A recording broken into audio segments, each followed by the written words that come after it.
राकेश जी कुछ परेशान से इधर उधर घूम रहे थे। उन्हें परेशान देख मंजू जी ने कहा, आप परेशान क्यों हो रहे हैं? आने दीजिए, उन्हें देखते हैं क्या कहते हैं। राकेश जी ने कहा, मुझे पहले ही पता था यही होना है। 15 दिन शादी के लिए रह गए हैं, कुछ समझ नहीं आ रहा। अरे तुम संध्या से पूछो, अमित से कोई बात हुई है क्या?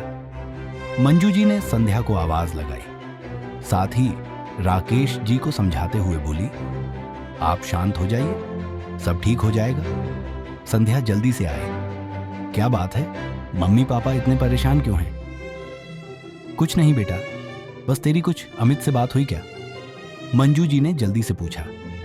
राकेश जी ने उन्हें घूरते हुए कहा, पता क्यों नहीं देती उसे? सुन बेटी, तुझे पता है शादी पक्की हुए 3 महीने बीत गए। उस समय तेरे होने वाले सास ससुर और अमित से हमने साफ साफ पूछा था कि आपकी कोई डिमांड तो नहीं है। उस समय उन्होंने कुछ नहीं बताया, लेकिन आज सुबह समधी जी का फोन आया, बोले कुछ जरूरी बात करनी है, मैं आपके घर आ रहा हूं। क्या अमित ने भी तुझे कुछ बताया है? क्या डिमांड की है? मुझे पहले से बता दे, मेरा दिल बैठा जा रहा है। संध्या ने कहा, नहीं पापा, अमित से इस बारे में कोई बात नहीं हुई है। और हाँ, अगर वो ज्यादा डिमांड करे तो आप रिश्ता तोड़ देना। राकेश जी बोले, आजकल लोग खुलकर कुछ नहीं बोलते। जब रिश्ता पक्का हो जाता है, जब अपना मुंह फाड़ते हैं। मुझे तो कुछ समझ नहीं आ रहा। 15 दिन रह गए शादी में, कार्ड बट चुके हैं। इसी मौके का फायदा उठाते हैं लड़के वाले। ओहो, आप दोनों भी ना कहां से कहां पहुंच जाते हैं। पहले उन्हें आने दीजिए, बात करेंगे। अगर हम उनकी डिमांड पूरी कर सकेंगे तो हाँ कर देंगे, नहीं तो मना कर देंगे, मंजू जी ने समझाते हुए कहा। तभी डोरबेल बजी, सभी सहम गए। राकेश जी ने गेट खोला तो सामने उनके समधी किशोरी लाल जी खड़े थे। राकेश जी ने उनका स्वागत किया, उन्हें सोफे पर बिठाया। तभी मंजू जी पानी ले आई। राकेश जी ने हिचकते हुए कहा, भाई साहब, कोई काम था तो मुझे बुलवा लेते, आपने क्यों कष्ट किया? किशोरी लाल जी बोले, अरे समधी जी, कुछ जरूरी बात करनी थी, साथ ही सोचा बिटिया से मिल लेंगे। ये कहकर वह हंसने लगे। उनकी हंसी में फीकी हंसी मिलाते हुए राकेश जी ने कहा, बेटा संध्या इधर आओ। संध्या ने आकर उनके पैर छुए। किशोरी लाल जी ने मिठाई फल देते हुए कहा, बेटी ये रख ले, तेरी सास ने भिजवाए हैं। संध्या शर्माते हुए अंदर चली गई, लेकिन कमरे से बाहर निकलते ही वह भी ध्यान से बातें सुनने की कोशिश करने लगी। कुछ ही देर में मंजू जी ने नाश्ता लगा दिया। चाय की चुस्की लेते हुए किशोरी लाल जी ने कहा, वाह समधन जी, चाय का जवाब नहीं। हाँ तो भाई साहब, मुझे कुछ जरूरी बात करनी थी। आपने शादी की तैयारियां तो कर ली होंगी। राकेश जी का सब्र का बांध टूट गया। वो बोले, जी भाई साहब, सब तैयारियां हो गई हैं, कार्ड भी बट गए हैं। आप कुछ और चाहते हैं तो बताइए। किशोरी लाल जी ने हंसते हुए कहा, हाँ भाई, डिमांड तो है, इसीलिए मुझे आना पड़ा। यह सुनते ही सबके चेहरे का रंग सफेद पड़ गया। राकेश जी ने हिम्मत बटोरते हुए कहा, जी बताइए।